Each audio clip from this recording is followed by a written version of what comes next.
guys, we are back with another sword trick, and this one is the basic release.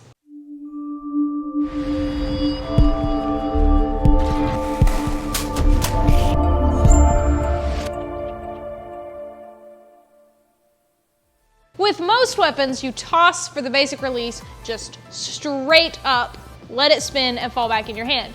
The sword is a little bit longer than other weapons that we use, so you're gonna make sure to hold it nice and out when we do this basic release, because this part is going to come back towards your face. Now it's important that you don't jump way far back because then you're going to miss the catch, but just be mindful of how long the sword is. So when we do this, we're gonna start by getting a nice, pretty loose grip here. I'm mainly balancing the sword on my index finger and letting it bounce back onto my thumb, so here. And you notice that it has a good bounce to it. I'm not sitting here holding really tightly and moving the sword upside down. You want it to be kind of nice and loose so that you get a really smooth release. You're going to start slowly bringing it up, and then whenever you're ready, you're going to toss it so that it'll go just high enough for it to make a full rotation until it comes back to your hand. So the same thing, facing a different direction, you're going to let it bounce, keep it loose, stay relaxed, and you're going to let it toss up and land back in your hand. Now, notice that when I do this toss, I'm not flipping my hand over to try and catch it. My hand's not turning over. My hand stays facing palm up, so that way when the handle comes back, it'll land just like it was seated whenever I did the throw.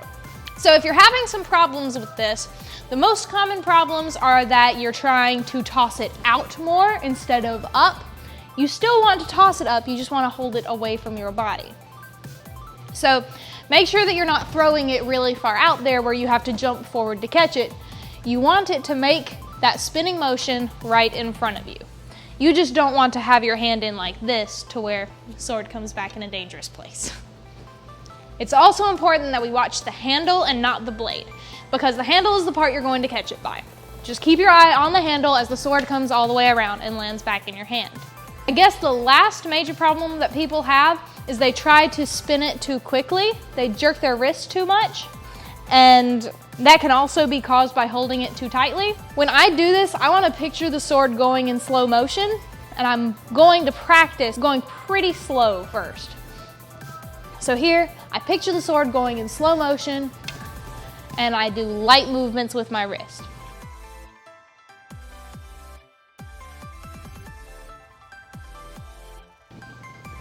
If I try to spin it too quickly, I'll probably just get scared and jump back. All right, thank you so much for watching. Join us next week for a new sword trick.